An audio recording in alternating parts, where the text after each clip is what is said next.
At dahil nga nakagala tayo today, nilubos-lubos ko na. So pagkatapos ng isang ukay-ukay, pumunta ulit tayo dito sa pangalawang ukay-ukay. At itong isang ukay-ukay na to ay located sa West Ocean City, Maryland. Dito nga may nakita tayong tripod. Ayan tapos may malaking ilaw din. So eto, kukunin natin yan kasi sayang naman yan. Tingnan mo, ang ganda-ganda. Eto, $10 lang pero napansin ko wala siyang cord. Tinanong ko yung mga nagtatrabaho dito kaso hindi rin nila alam. So ang ending, hindi ko na yung kukunin. Sayang talaga. Kapag pupunta ako sa ukay-ukay, lagi kong chinecheck yung mga sapatos din nila dito. At dahil nga dito ay malamig na, naghahanap ako ng boots. Yung winter boots ba? Parang ito sakto to kasi kulay black din siya. At ito maganda rin ng brand, Bass. At ito ay $6 lang. O diba? At dito nga ay marami ka rin talagang pagpipilian. Dati nung wala pa akong work, ganito yung mga ginagawa ko. Bumibili ko ng mga kung ano-ano tapos binibenta ko online. Anyway, may nakita ako magandang base. Tingnan mo, ang laki-laki. Ay hala, bakit mahilig tayo sa malaki today? Charot. At syempre, lagi kong chinecheck dito yung mga jewelries nila. Most sa mga jewelries dito yung ano lang talaga, yung pang fashion lang. Pero minsan may mga totoo dito. Kailangan lang magaling yung mata mong pumili. Sa dami nga nang nandito, parang ang hirap din talagang kilatisin kung alin dito yung totoo sa hindi. Tingnan mo yung nakita ko. Oh my God, parang totoo to. Kapag tumitingin kayo ng perlas, ng silangan, charot.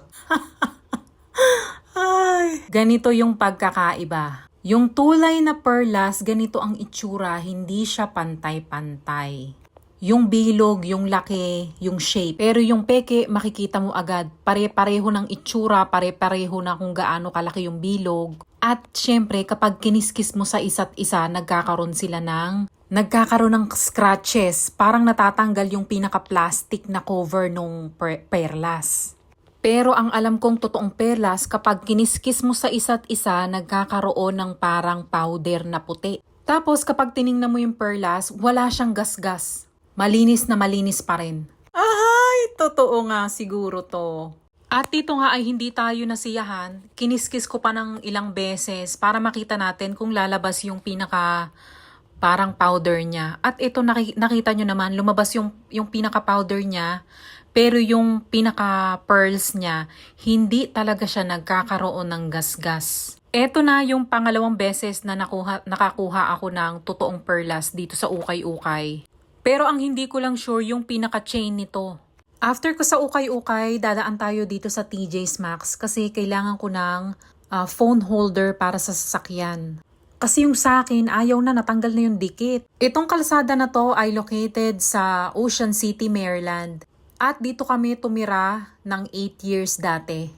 Ang Ocean City ay isang resort town at talaga namang naglalakihan ng mga building na nandito. Maraming mga hotel, maraming mga restaurant. Nakakamiss din talaga rito. Pero alam mo, pag dumadaan ka dito, parang wala namang pinagbago. Kahit ilang taon na ang lumipas. Nandito na tayo sa TJ's Maxx at eto yung mga damit pang bata. Ang cute-cute nito, tingnan mo ang itsura. Nakita ko yung tag nito, ang nakalagay ay $111.90. Pero sa TJ's Maxx, yan ay $9.99 na lang. Uy, grabe ang discount. Tapos may kasama na rin siyang leggings, ayan o. Parang bagay to kay Nia, pero hindi ko sure kung gusto niyo yung ganitong style. Mapiling rin kasi si Nia sa damit, ayaw niya kapag makati sa loob. Alam niyo ba yung mga damit pambata dito na yung mga pang 4 years old, 5 years old, napaka-cute, grabe talaga. Tingnan mo ang itsura nitong nakita ko. Ang itsura nito ay pang Christmas din.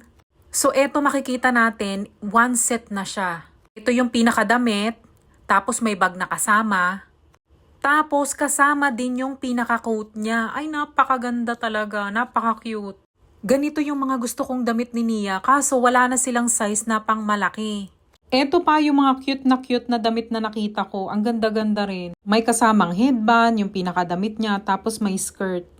Pag mga pambata talaga, the best talaga ang TJ's Maxx. Ang cute na mga design.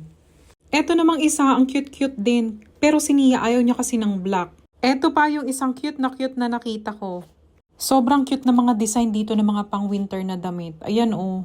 May kasama ng bag, may headband, skirt at saka yung pinakadamit niya. Love na love ko talaga ang TJ's Maxx kasi marami ka ding makikita dito na malaki din ang talaga ang mga discount.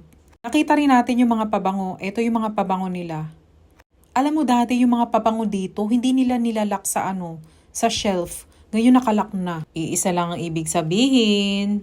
Tsaka dito, ang mga pabango dito, mas mura kesa yung bibilhin mo sa mismong store. At dahil nga malapit na rin ang Christmas, lagi silang may mga ganitong klase ng mga table. Tapos mga gift set, napakarami mong pagpipilian. Good morning, Pilipinas!